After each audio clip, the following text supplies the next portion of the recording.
So in the previous trainings, what we've done is we created our viewing platform for our meditation practice. It's made up of different aspects.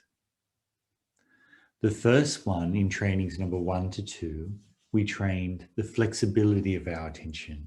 That's the ability to self-observe.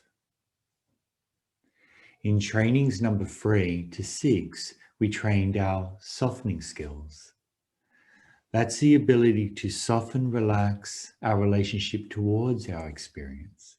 In particular, any relationship of attraction or aversion.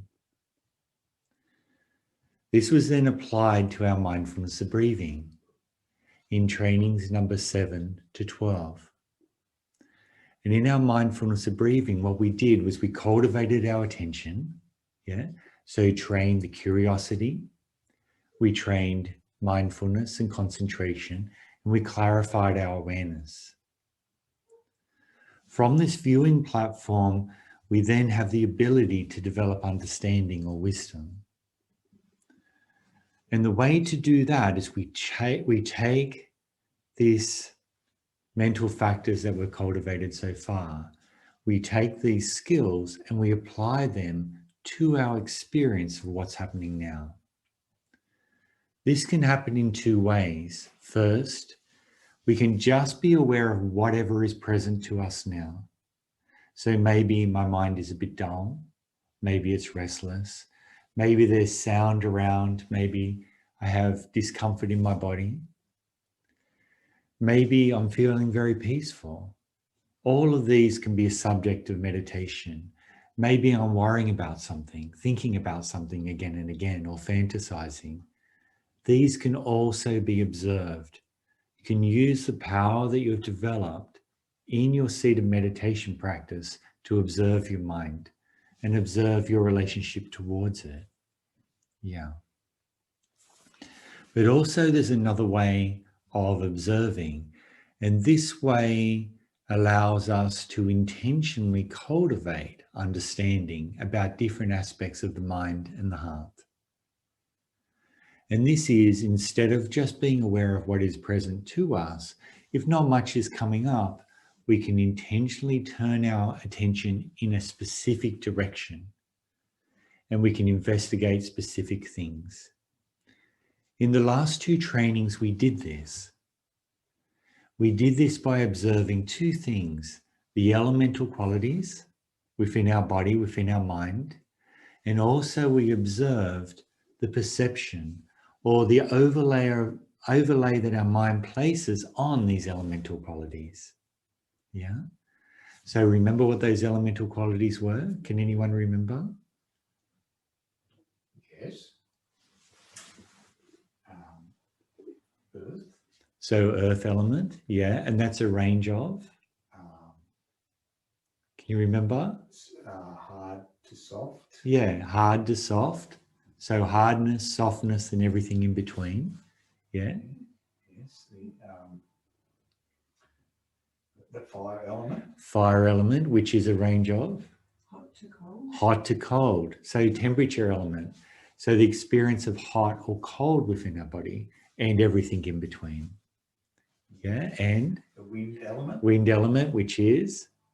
Movement. Vibration. Vibration. Anything that has movement within it, including our breathing, including the movement of our attention. And the final one is? Water element, which is experienced as? Cohesion. Cohesion is in, stickiness is in the middle. And what's the extreme of that range? Dryness. Dryness to? Wetness. So any dryness, wetness, everything in between is considered water element. The reason why we moved on after mindfulness of breathing to developing sensitivity to these 4 elemental qualities is because it's only when we become in touch with these elemental qualities, only when we can notice how these elemental qualities make up our experience, that our awareness is drawn into the experiential world. In last week's training, we noticed how our mind overlays perceptions or overlays borders separates the world into things. And we could see it how borders appear around our hand when we're looking at them. But when we're experiencing them without our eyes, we notice they're just those elemental qualities. Our mind is doing this all the time. And what we tend to do is we tend to focus on, it's okay, you can cough. You can sneeze. We tend to focus on the perceptions rather than the experience of what it is we're looking at. So I see that I'm angry rather than the experience of being angry. I see that I'm frustrated rather than the experience of being frustrated. I see I'm in love rather than the experience of love itself. Yeah. So tuning into the experiential qualities goes below that perception and allows us to see reality, things as they are. In this week's training, MIDL mindfulness training number 15 of 52, what we do is we start to use this ability to intentionally observe our experience in a certain way to develop understanding. Yeah. Now notice I use the word intention, and I'd like to mention now intention in meditation. Change happens through intention. So what we intend is the direction that we go in. Yeah. So when we're sitting down to meditate, we need to cultivate intention. So this is what I'm intending to do now. I'm intending to hold this physical posture without moving for the period of my meditation. You have to create that intention to sit still for your meditation. If that intention, that desire to sit still, if it falters, then you might find that you move, you might become restless. Yeah. So you create the intention, and this intention needs to be both clear about what it is that you're doing. I'm meditating for this period of time, and it needs to be firm. This is what I'm going to do. I'm going to hold this intention. The same goes for the mind, When we start meditating, we sit down and we take our meditation posture. We also need to create an intention within our mind. First, we need to be very clear. What is it that I'm going to do during this meditation practice? Yeah? What aspect is it that I'm going to cultivate?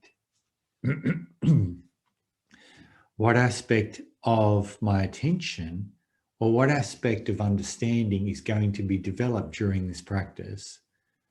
So if we were doing mindfulness of breathing, our intention would be to keep that breath in mind. Our intention would be to notice whenever we forget it. So that intention needs to be clear, and we can do this with different aspects of our meditation training. What do I need to train during this meditation today? Not just doing the same thing again and again and again, but instead being very clear, what's weak in me? What is it that I need to train today? Yeah? What is that? Is it my attention? Is it softening? Is it understanding? Is it observing attention move? Is it developing understanding of the 5 hindrances to meditation? Why are you sitting now? Is it just to be still? Or is it because you want some sort of progression? You want to head in a very specific direction? So in calling our mindfulness breathing practice, number 1 to 12, that comes together as one meditation practice, calling that our viewing platform, it's from this viewing platform that we apply a new intention every time we sit down to meditate. We're not just doing mindfulness of breathing, we're using this to cultivate something. So as we start to progress through our trainings, these are all suggested areas that you can actually attend to develop wisdom and also to develop the depth of your meditation practice. MIDL mindfulness training number 15 of 52 is concerned with observing our attention move. So what you do is you start, when you're doing your practice at home, you'll start out and you'll do your normal mindfulness of breathing practice. Once you settle down, once you're very clear, very present, then what we do is we ground awareness within our body, or you can ground awareness in the touch of your hands, and intentionally allow your mind to wander. Intentionally allow it to do whatever it wants to do. And you create a very clear intention in your mind, this is what I'm doing. And a very firm intention, I'm going to observe whenever my mind wanders. Now, this will bring up a lot of aspects. The first one might be control. You might find that when you allow your mind to wander, it doesn't want to wander. It doesn't matter. We're developing wisdom here. Isn't it interesting? When I don't want my mind to wander, it wanders. When I do want it to wander, it doesn't wander. This is a common thing that people say to me. Some people say, I can't do the meditation, Stephen, because when I say, okay, mind wander, it just won't wander. So how can I do the meditation? Well, you are doing the meditation. There's something interesting about the mind. It's very much like a cat. You ask it to sit here, and of course it will sit over there. You don't tell it to sit there, or you tell it not to sit there. That's where it will want to go. It's like it's making its own decisions. It's making its own choices. You are not in control of your mind, and you're not supposed to be. This is wisdom. This is what we're learning. So let's take a look at how we do this. What we're going to do is we're going to do a simple exercise so we can observe this. And then what you can do is you can apply this training to your mindfulness of breathing practice. Doing your normal mindfulness of breathing, you apply it to every section. And we'll talk about that after we do this training. Let's start off together. First, very simply, holding one hand in the other, just like we did last week, resting your hands in your lap.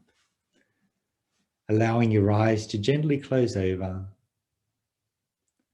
And I'd like you to take a few softening breaths, just allow yourself to relax.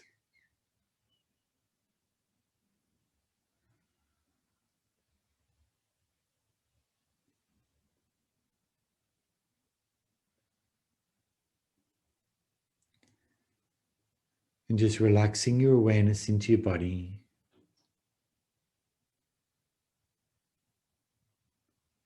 The different sensations within your body.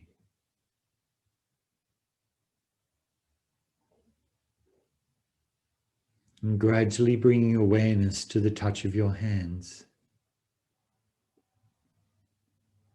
The warmth, the coolness, the pressure.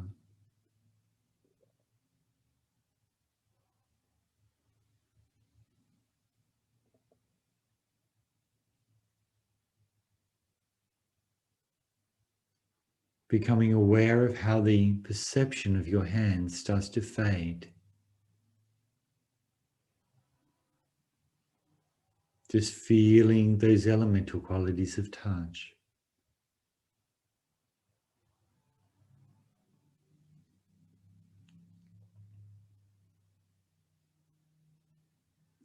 Now I'd like you to relax. Relax the effort to keep your hands and body in mind. Gently calming, relaxing all effort. And allow your mind to wander away from your hands, away from your body. And see if you can notice every time your attention moves.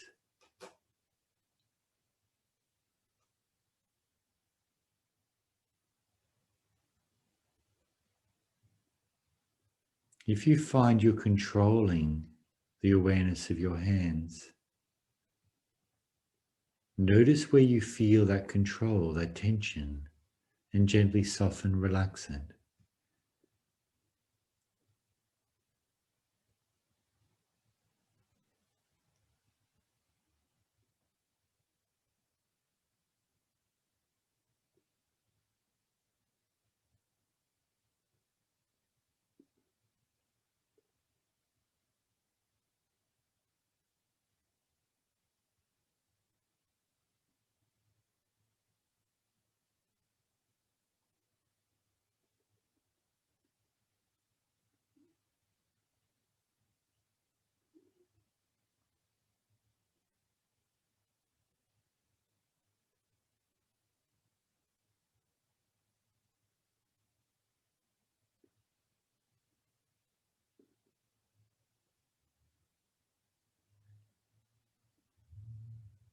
If you become lost within thinking, that's okay. Just acknowledge it.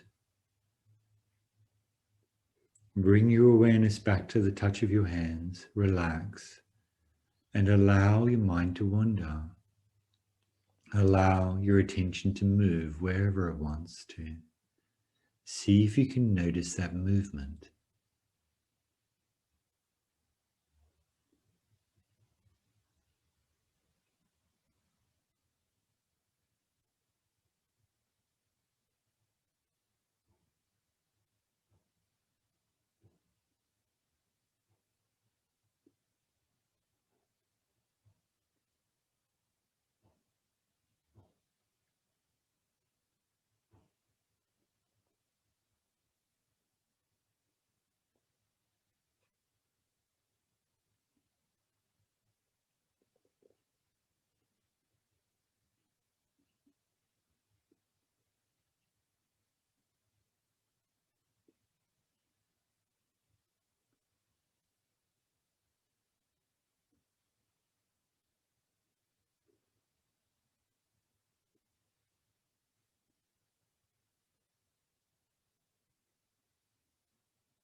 When you notice your attention move and you notice it come back again, is there any physical experience to that movement?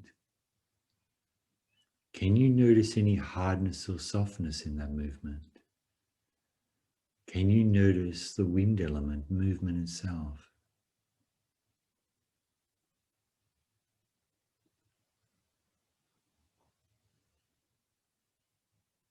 Can you notice awareness stick to a thought, to a sound?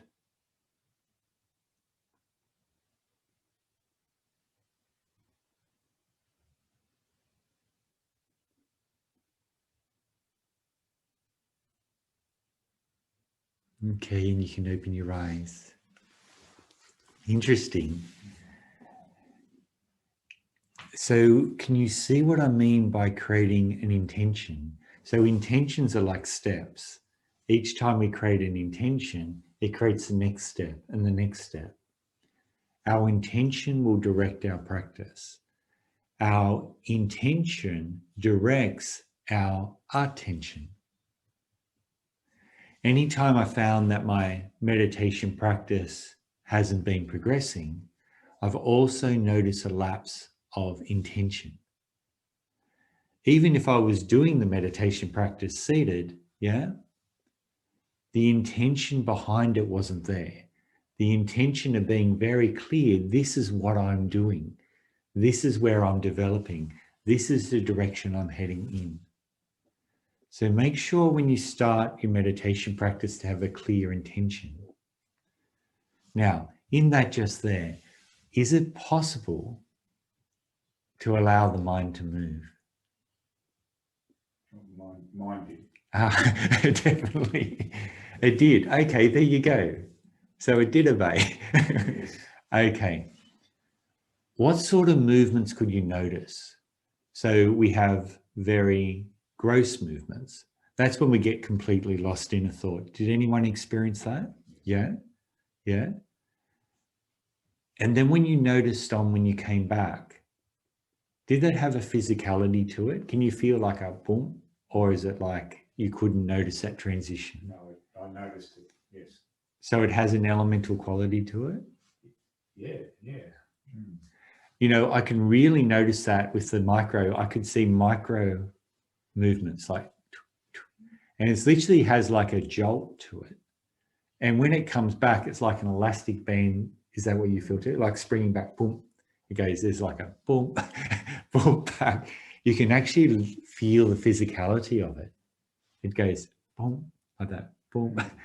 It's very, very strange. So we can see those elemental qualities. What we're concerned here is not with where our attention's moving to, but the fact of movement itself. And looking at this habitual nature of the movement, that our mind is actually moving attention around by itself. This is really important.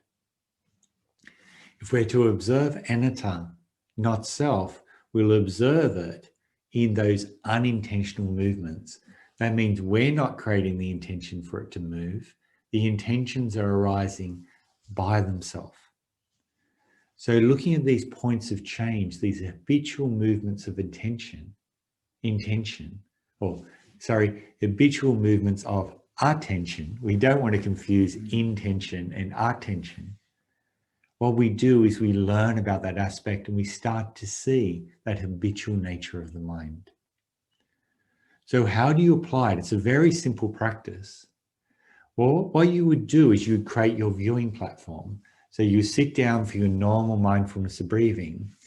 But for this meditation session, what I'm going to do is I'm going to observe the aspect of my attention moving. So while I'm still doing mindfulness of breathing, I'm taking more interest in, I'm being curious in attention moving. So this is this firm and clear intention that we create at the beginning of the practice. So when you sit down, you take your posture, you bring awareness to your body, you're just sitting here. Take interest or spend some time sitting there, allowing the mind to wander and see if you can notice that movement.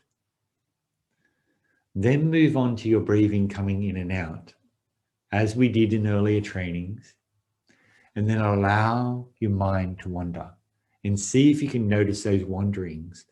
See if you notice there's a difference in wandering from when your awareness is grounded in your body to when your awareness is grounded within your breath. Then when we move into our whole body breathing, softening, relax, again, see if there's a difference in attention moving habitually away from this compared to your body, compared to the in and out breath.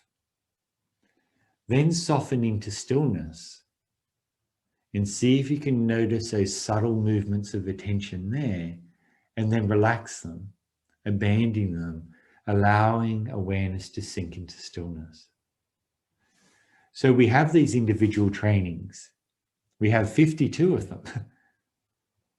But what happens is after MIDL mindfulness training number 12 of 52, what we have is we have different ways of structuring our attention, different aspects of investigation, different intentional cultivations that we apply to deepen our practice, to develop our understanding, to develop that wisdom, and also to observe the true nature of the heart of the mind.